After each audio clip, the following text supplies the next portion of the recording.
Oi, tudo bem? Então, antes de começar o vídeo, eu queria falar algumas coisas importantes aqui sobre o nosso canal.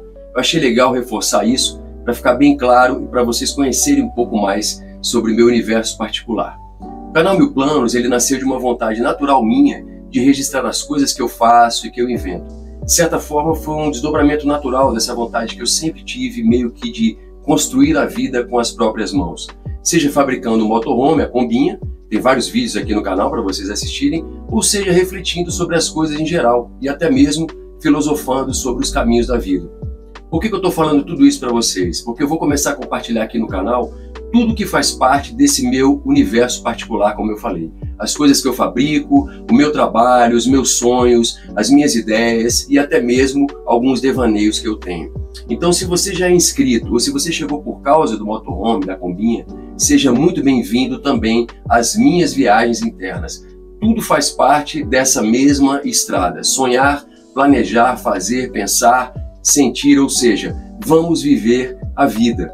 Enfim, hoje nós vamos estrear aqui no canal um novo quadro que se chama Entre uma Curva e Outra. Eu honro muito a sua presença aqui comigo e eu espero muito que você goste, porque vai ter muito mais vídeo rolando por aqui. Um grande abraço e vamos lá!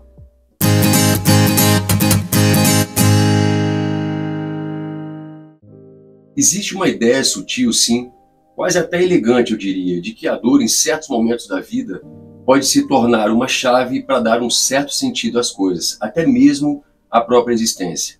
Eu não sei você, mas eu já acreditei nessa ilusão um bom tempo. Essa reflexão me veio quando eu percebi um detalhe no verso especial da canção Um Trem para as Estrelas, do Cazuza. Ele diz especificamente o seguinte: eu vou dar o meu desprezo para você que me ensinou que a tristeza é uma maneira da gente se salvar depois. Esse verso do Cazuza me atravessou muito forte, mexeu comigo, me fez pensar pra caramba. E é mais ou menos assim. Eu vou dar o meu desprezo pra você que me ensinou que a tristeza é uma maneira da gente se salvar depois.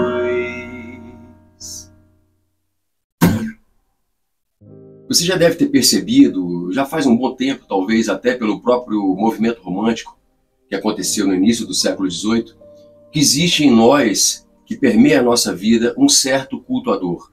Algo como se fosse preciso doer para que as coisas sejam profundas, ou a gente precisaria sofrer demais para realmente entender alguma situação, ou alguma coisa, ou algum sentimento. Me parece um culto silencioso à melancolia, a uma tristeza que caminha com aquela pose de sabedoria que vai permeando sutilmente a nossa vida. Você já reparou nos filmes que nos ensinam que o herói precisa sempre perder tudo para se tornar alguém? Ou então nas músicas que nos fazem acreditar que amar é sempre sofrido e doloroso? Enfim, ou até mesmo nas frases de efeito que circulam pelas redes sociais. Olha, crescer é doloroso, quem ri demais está fugindo de alguma coisa, quem sente pouco geralmente é raso, e por aí vai. Já deve ter notado isso aí, não é verdade? Só que tem uma coisa, será que a dor é mesmo esse oráculo da vida? Será que ela é mesmo necessária para a gente se salvar, como diz o verso do Cazuza? Eu não estou dizendo que a dor não tem seu papel. É claro que ela tem, e muitas vezes ela nos faz despertar de determinada circunstância da vida. É no fundo do poço, muitas vezes que a gente está passando aqueles momentos, que a gente olha para cima e é nessa perda, é nessa dor que a gente entende o verdadeiro valor das coisas. Mas isso não significa que a dor seja o único caminho, nem que ela seja nobre por si só. A dor pode sim nos ensinar, mas também pode ser uma prisão. Tem gente que vive tanto tempo com esse sentimento dentro de si que esquece que existe outro jeito, que existe outro caminho possível. A pessoa entra, a meu ver, num estado de sofrimento. Ela acaba se identificando com a dor, vira algo quase que confortável. Ela não vive o processo da dor, ela se identifica com aquela dor e aquilo passa a ser um sentimento genuíno que ela carrega dentro de si. Acreditar que a dor pode nos salvar é uma ilusão. Parece que é isso até que o sistema espera da gente. Desde cedo, esse sistema nos diz que é preciso lutar, que nada vem fácil, que o ócio e o descanso são fraquezas, que prazer muitas vezes é futilidade. O sofrimento parece que virou uma moeda de valor, de troca. Quem se esforça até a exaustão é elogiado. Quem está sempre tranquilo é visto com desconfiança. A gente vai vivendo com aquela sensação de que estar em paz é sinal de que estamos errando o caminho. E a pressão é grande do sistema. Sem perceber, a gente vai carregando essa atitude negativa na vida. A gente vai repetindo padrões, discursos, modos de ver o mundo. A gente vai aceitando relações que muitas vezes nos machucam. Rotinas que nos esvaziam, escolhas que nos apagam, tudo em nome desse tal crescimento. Como se ser feliz fosse um desvio do padrão, como se a leveza fosse um pecado. Eu preciso confessar uma coisa aqui para vocês. Eu, quando jovem, eu acreditei nisso um bom tempo.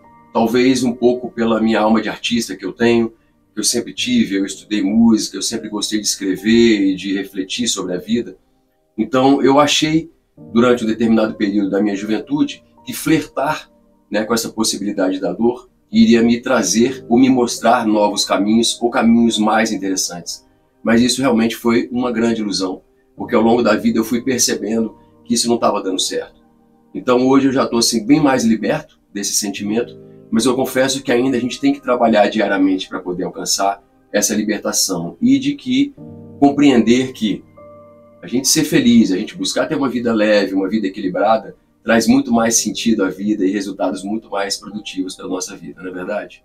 Pois bem, há um tempo eu saquei que não precisa ser dessa forma e que existe um outro caminho, um caminho onde a salvação não vem desse sofrimento, mas de um florescimento daquilo que nos alegra, muitas vezes sem motivo no nosso dia a dia, do encontro com uma outra pessoa que não precisa ter dor para ser verdadeiro, da leveza e do riso que vem sem pedir licença, dessa dança que a gente vai levando a vida, do sol da manhã, de um café quente, desse clichê, digamos assim, que a gente vive a vida e que muitas vezes, para a alma de um artista ou para uma pessoa que não compreende isso, pode ser monótono ou sem graça.